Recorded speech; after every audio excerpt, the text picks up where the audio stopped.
Ce que nous avons dit de Nicolas de Cuse va nous aider à comprendre en profondeur la pensée de Descartes, dont je rappelle les dates 1596-1650. Nous nous souvenons de ce que disait Nicolas de Cuse, de la grande aide des mathématiques dans sa Docta Ignorantia.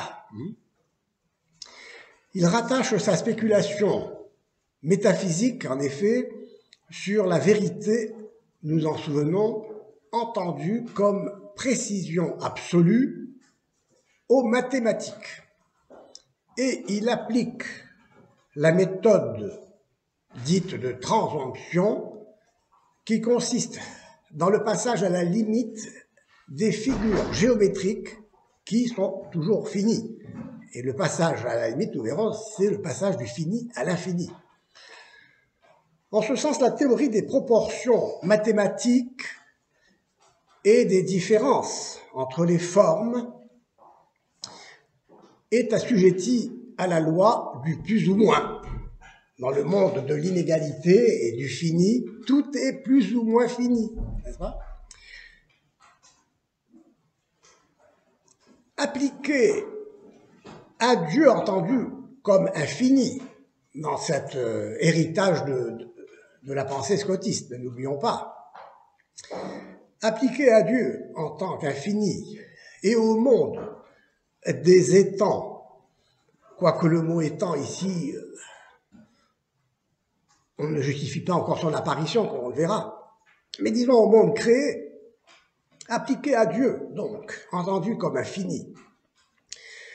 Et au monde créé, cette théorie des proportions permet de distinguer la précision absolue de la vérité comme maximum absolu, nous en souvenons, c'est-à-dire comme unité pure et nue.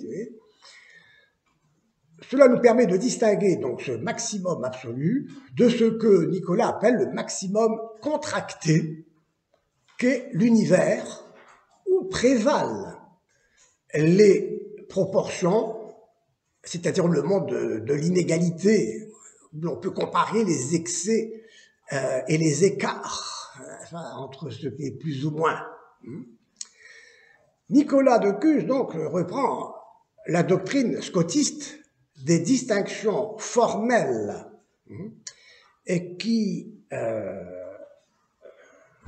sont déjà de la nature de la chose. Bon, là, je renvoie à ce que nous avons dit de Duns Scott et à sa doctrine, qui n'est pas question ici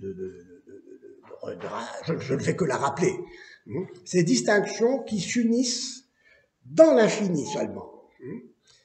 Et Nicolas va appliquer ces distinctions aux objets mathématiques. Nous l'avons vu, le point, la ligne, le triangle, le cercle, la sphère, qui sont des figures géométriques finies et distinctes, donc les unes des autres.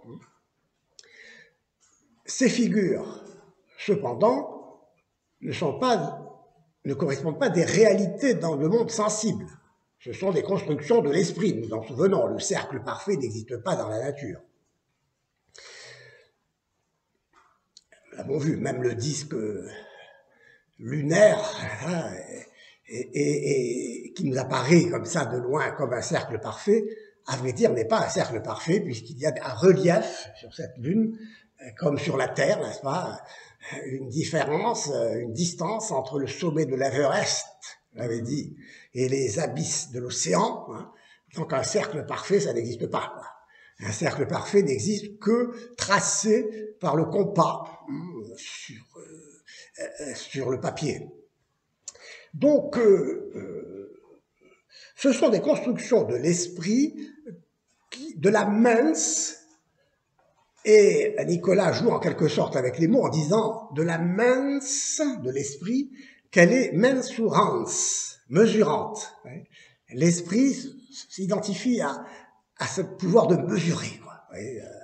Et en effet, Nous verrons, et nous l'avons vu, nous avons évoqué cela, il s'agit de mesurer la distance et la vitesse à laquelle on franchit cette distance. Et on verra que ce point, en se déplaçant, trace la ligne, on l'a vu, laquelle, en se déplaçant, trace un plan, etc., etc., le cercle, la sphère, toujours en se déplaçant. Et ces figures sont parfaites, mais nous l'avons dit, elles n'existent pas avec la même perfection dans la réalité sensible. Si maintenant on transpose intellectuellement, voire par l'imagination d'ailleurs, enfin bon, il n'est pas question d'imagination ici, disons, si on transpose intellectuellement ces objets finis, parfaits, construits, à l'infini, le point qui est indivisible, qui est la figure même de l'un indivisible, le point indivisible ne peut se diviser en se déplaçant. Vous savez, il se déplace sans se diviser. Sinon, il se multiplierait en se succédant à lui-même, à l'image de l'instant, qui crée le temps comme une succession de passé, de présent, d'avenir, d'instants qui se succèdent et qui font le temps, si on peut dire. Le point, lui, ne peut se diviser, mais il peut tracer toutes les figures cependant. Il est à l'origine du tracé de toutes ces figures en se déplaçant. Mais maintenant, grâce à cette méthode de la transposition à l'infini, ce point va se déplacer à une vitesse infinie. Et Nicolas exprime cela en recourant à une métaphore, la métaphore d'une toupie tournant sur elle-même à une vitesse infinie. Elle donne l'impression d'être immobile et de remplir tout l'espace. Ainsi, en concevant comme étant infini la vitesse avec laquelle se déplace ce point invisible, image de l'un, infini, on verra que toutes les figures qui l'engendrent perdent leur distinction en s'unifiant dans l'un où tout est un, dans l'infini où tout est infini.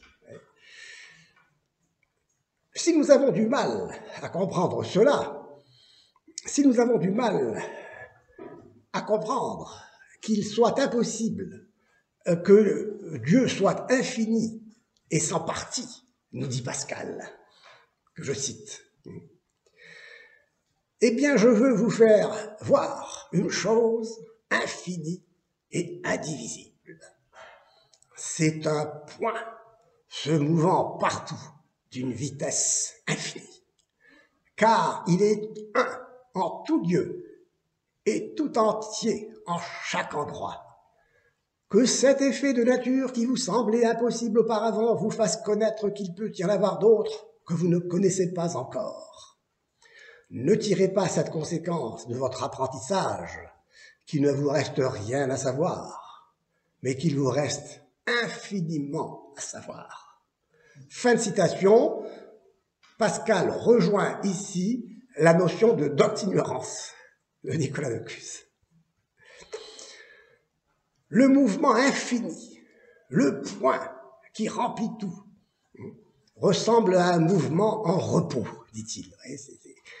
C'est un infini sans quantité, indivisible. Parce que, vous vous en souvenez, l'infini ici est au-delà du quantifiable. Le monde du plus et du moins, c'est le monde quantifiable, c'est-à-dire mesurable. Et c'est ainsi que l'image, empruntée d'ailleurs au livre des 24 philosophes que je cite ici, le cercle se définit comme ce dont le centre est partout et la circonférence nulle part. C'est très suggestif comme expression. Et de fait, l'exemple de l'arc de cercle qui s'élargit toujours plus à mesure que j'imagine ce cercle de plus en plus grand jusqu'à l'infini, eh bien, l'arc de cercle qui est une courbe la courbe va s'identifier à une droite. Hein, c'est la tangente, c'est l'image de la tangente. Ainsi, quand on dessine un cercle en s'élargissant à mesure que le cercle grandit, cet arc, cette courbe devient une droite. Tant que le cercle reste fini, indépendamment de sa grandeur, donc croissante ou pas, l'arc de cercle reste courbe. Mais en passant la limite, en transposant à l'infini ce cercle, nous voyons intellectuellement la courbe de ce cercle s'identifier à une droite. Eh bien, il en est de même pour toutes les figures. Toutes ces figures finissent dans une même indistinction, là où tout est infini. Tout est infini dans l'infini.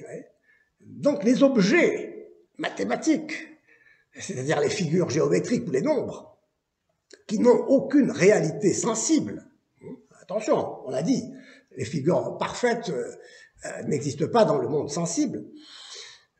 Les mathématiques servent d'intermédiaire, comme chez Platon, entre le monde sensible et le monde intelligible, parfait.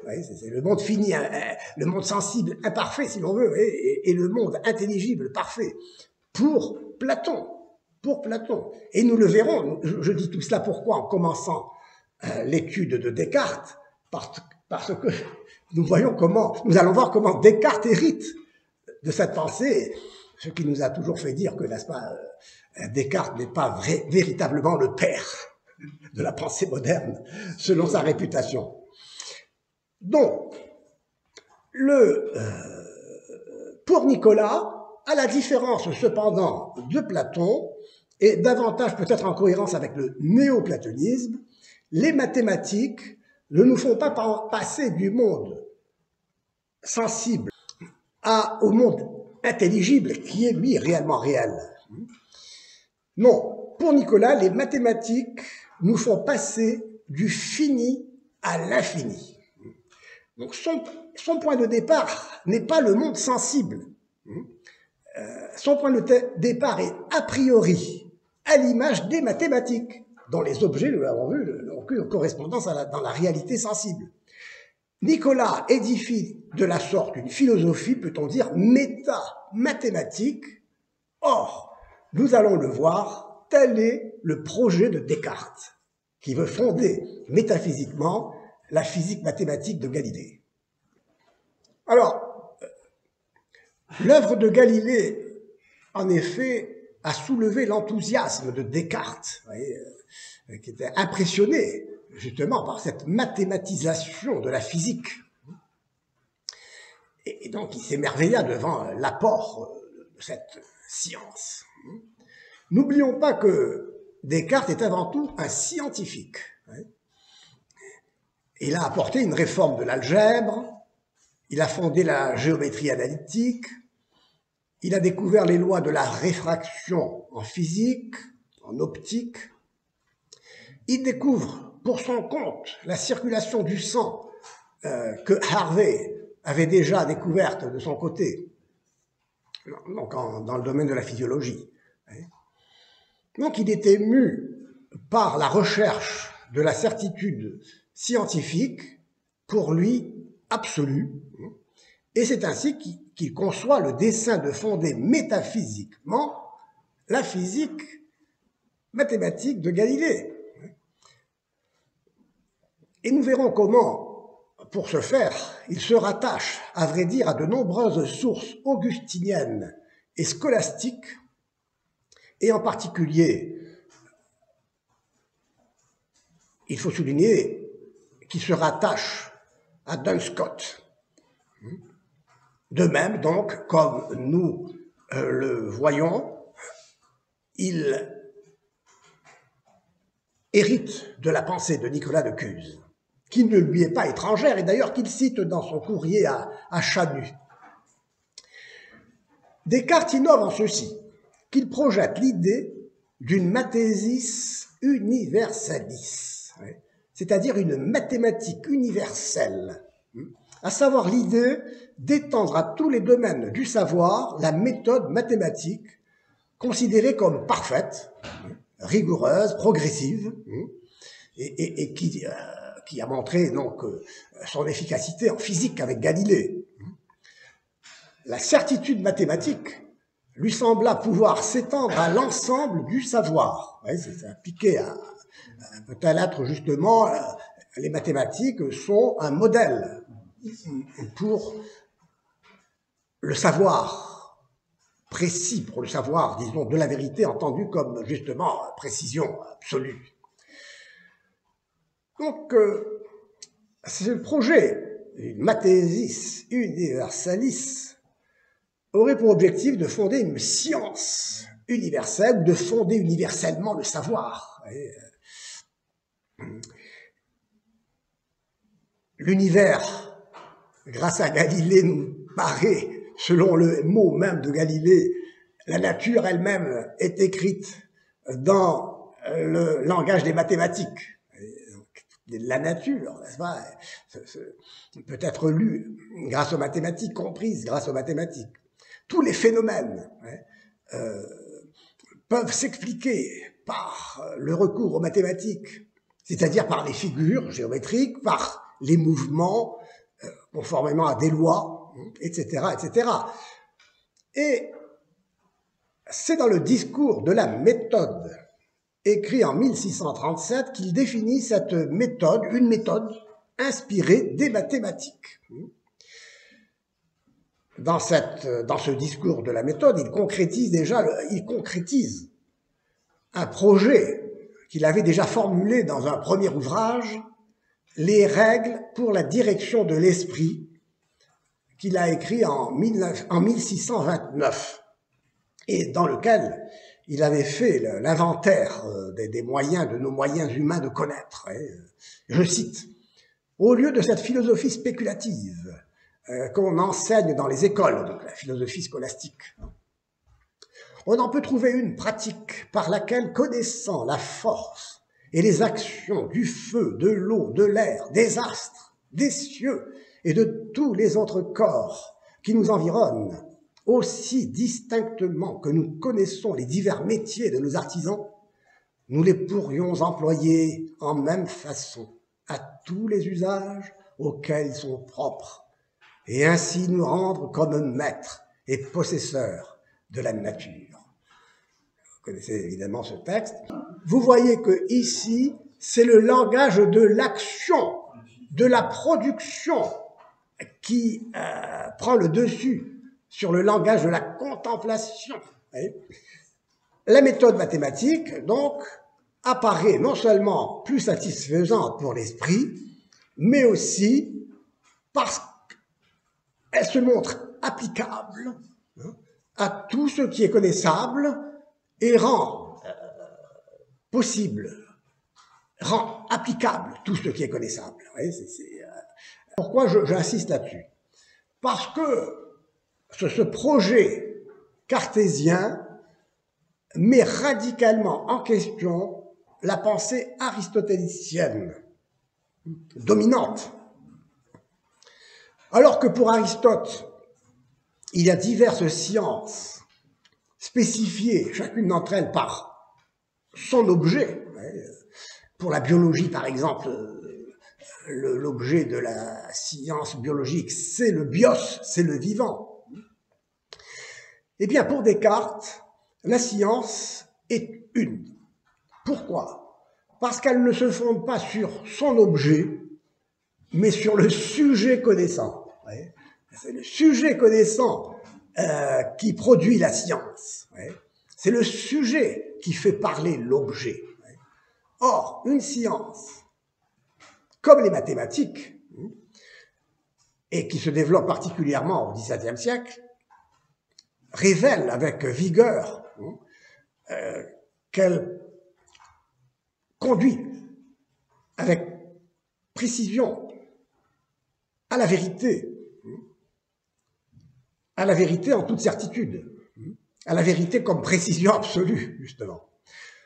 D'où ce projet d'une Mathesis Universalis qui va inspirer cette méthode universelle, et a priori, il va en sortir une philosophie de la connaissance indépendante de son objet.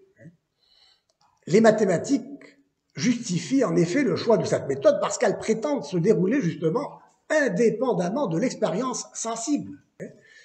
Ni les nombres en arithmétique, ni les figures géométriques, on l'a vu, correspondent à une réalité donnée empiriquement. Ce sont des constructions de l'esprit. Ce sont des concepts. C'est-à-dire, elles sont conçues. Ces objets mathématiques sont conçus. Ce ne sont pas des choses conçues.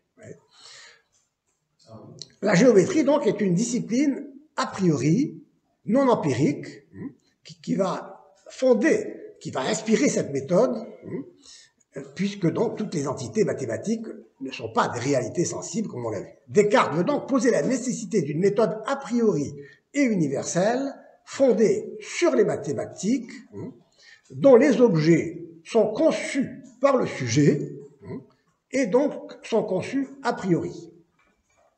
Le rapport objet et sujet ici sur des objets et sujets pour la science fondée sur les oui, parce qu'il considère que le sujet qui produit la science, le savoir, ne doit pas partir des données sensibles, mais doit partir comme les mathématiques, qui sont le modèle d'un savoir certain,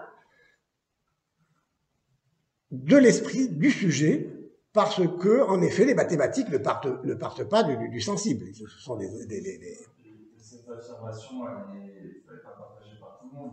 Beaucoup de gens pensent que les mathématiques partent du sensible. Bon, tout cela, vous savez, c'est intéressant parce que ça montre l'importance de la notion d'abstraction, de l'abstraction. C'est-à-dire que toutes ces théories, toutes ces conceptions rejettent l'idée de l'abstraction. C'est-à-dire que l'intellect ne part pas de la réalité sensible d'où il extrait la forme substantielle des choses, qui donne aux choses leur intelligibilité, parce que les choses sont comprises indissociablement de forme et de matière. C'est justement Duns Scott qui a séparé forme et matière dans la chose. C'est quand il parle de distinction in natura rei, de ce qui constitue ce qui fait la nature des choses, ce qui fait qu'une chose est ce qu'elle est, c'est non pas l'union de matière et de forme, mais la juxtaposition. Ce n'est pas la composition illémorphique de matière et de forme, mais c'est la juxtaposition. Au point que lui-même dira que la matière elle-même a une forme en tant que matière. Il est obligé de dire que la matière a une forme. Donc, vous voyez, l'objet pour Aristote, pour l'aristotélisme, la substance est composée de matière et de forme indissociablement. Et pour Duns Scott, l'intellect saisit distinctement ce qui dans la chose est déjà distinct. C'est-à-dire que dans la chose est composée, n'est pas une composition, mais une juxtaposition d'éléments autonomes, la matière par rapport à la forme par rapport à la matière. D'accord? C'est comme dans les atomes que nous avons étudiés, vous vous souvenez, la relation entre les particules élémentaires. Et d'ailleurs, vous voyez que Duns Scott lui-même est à l'origine de cette idée que le fond de l'être, le fond d'une substance, c'est le vide, au sens où ce qui constitue la substance, c'est la relation entre les éléments qui la constituent. C'est-à-dire la matière et la forme sont séparés, sont distincts, réellement distincts. Donc on voit ici qu'il s'agit d'une option fondamentale qui concerne l'essence de la philosophie. Pythagore déjà avait conçu les mathématiques comme l'essence du savoir parfait. Et puis nous l'avons vu aussi, pour Platon, les mathématiques servent d'intermédiaire. Ils relient le monde sensible au monde intelligible. Donc Nicolas a poussé à bout cette logique en montrant comment, au moyen de ce qu'il appelle donc la transemption, les mathématiques conduisent l'esprit humain à un savoir métamathématique qui débouche sur une docte ignorance, parce qu'elle débouche sur cet infini, sur cette illimité, sur cette indivisibilité de l'un qui lui-même ne peut se saisir en tant qu'un sans cesser d'être un. Donc il y a une docte ignorance en ce sens que jamais je pourrais connaître l'infini comme l'infini se connaît. Bon. Donc Descartes voit donc dans les mathématiques le modèle d'une science non empirique, universelle a priori, donc ne dépendant pas de l'objet du sensible. L'objet du savoir ne détermine pas le sujet connaissant. C'est le sujet qui produit la connaissance et la spécifie. Le sujet et l'objet se rejoignent dans une représentation. C'est-à-dire que la réalité est représentée in intellectu. Et on reprend bien ici la distinction avicénienne entre l'esse in intellectu et l'esse in re. Et je vous avais dit que Duns Scotus dépend d'Avicenne. Et donc, cet esse in intellectu, cet objet, cet être objectif, Duns Scotus l'appelle, en effet, esse objectivum. Et qu'on va retrouver chez Descartes, quand il va parler de l'idée. Descartes parle, nous verrons quelle est la doctrine des idées selon Descartes. En tout cas, il n'est jamais question de l'être réel, extérieur à l'intellect, réel au sens de ce qui est donné indépendamment du conçu. La raison que Descartes appelle le bon sens, qui est la chose la mieux partagée au monde, dit-il, est l'instrument de la connaissance.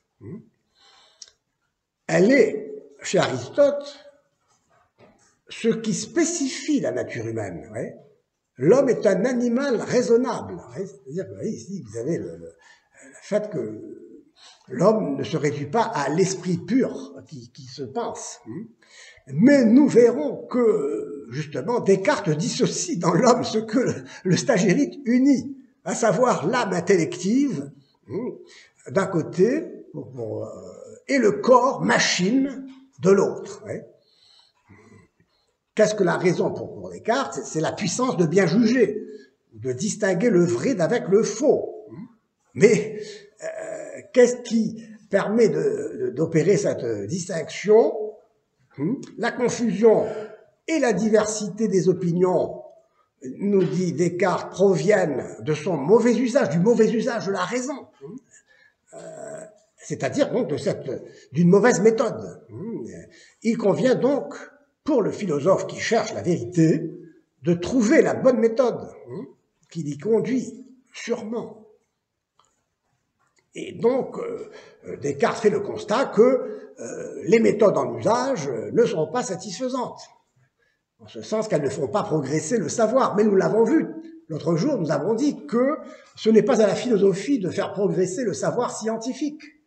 Et donc, en faisant le reproche à la philosophie de ne pas contribuer au savoir scientifique, on émet déjà un préjugé, à savoir celui qui va dominer, qui consiste à identifier le savoir philosophique, à calquer le savoir philosophique sur le savoir scientifique, ce qui n'était pas le cas de la pensée ancienne et médiévale. Et donc, on se donne une facilité en reprochant à la philosophie de ne pas donner ce que seul le savoir scientifique peut apporter. En revanche, donc, nous dit Descartes, contre cette philosophie qui ne sert pas à faire progresser le savoir scientifique, en revanche, les méthodes mathématiques, à savoir donc l'analyse des géomètres, l'algèbre, ajoutent à la rigueur de la logique formelle l'avantage de faire progresser la connaissance et de découvrir des vérités nouvelles. Quel type de vérité s'agit-il aussi? Il faudra s'interroger là-dessus. Donc il faut tirer l'essentiel de la méthode mathématique et la généraliser de manière qu'elle soit applicable à toutes les formes de savoir, au savoir en tant que savoir. Et finalement, la méthode cuséenne de la transemption apparaîtra utile. La métaphysique de Descartes est la métaphysique conçue par un scientifique, qui ne s'interroge pas sur ce qui est en tant qu'il est, mais sur les fondements de la physique dont l'objet, précisément, est l'ens mobile, comme disent les scolastiques et comme dit Aristote, c'est-à-dire l'être en mouvement, l'être enfin en changement, le problème de l'être en mouvement, de l'être qui change. Bon. Donc les fondements de la physique, laquelle est cultivée. Donc alors, dans ce que poursuit, nous l'avons vu évoquer Descartes, c'est la visée de Descartes, ce sont les applications pratiques de la science, du savoir scientifique.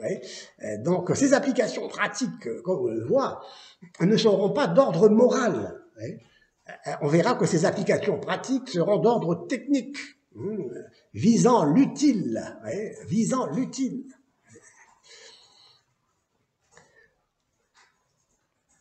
Donc, une science, c'est pourquoi Descartes recourt à l'image des stoïciens qui comparaient la science humaine à un arbre, dont les racines, dit-il, sont la métaphysique, et les branches qui portent les fruits sont la mécanique, la médecine. Et la morale, mais la morale, comme on le verra, telle que la conçoit Descartes, ou telle que, précisément, en vertu de ce qu'il vient de dire, Descartes ne peut pas la concevoir, une morale, donc, qui sera provisoire. Donc, il aura un sens. Il développe, voyez, c'est un esprit scientifique, il développe un esprit qui vise une application technique qui s'éloigne, à vrai dire, de la dimension morale d'une sagesse qui caractérise la philosophie qui ne se calque pas sur le savoir scientifique en vue d'une production technique, mais un savoir philosophique qui, en tant que tel, vise une sagesse, c'est-à-dire un art de vivre, c'est-à-dire une morale, un art de vivre qui permet à l'homme de vivre humainement, de se comporter humainement. Et pour Aristote, donc de manière raisonnable, la raison étant pour Aristote une propriété de l'homme qu'il définit comme un animal raisonnable, c'est-à-dire donc un être incarné, et non pas divisé, comme on l'a vu, comme on le reverra, en deux substances séparées, la substance de l'esprit, de la pensée d'un côté, et la substance corporelle de l'autre.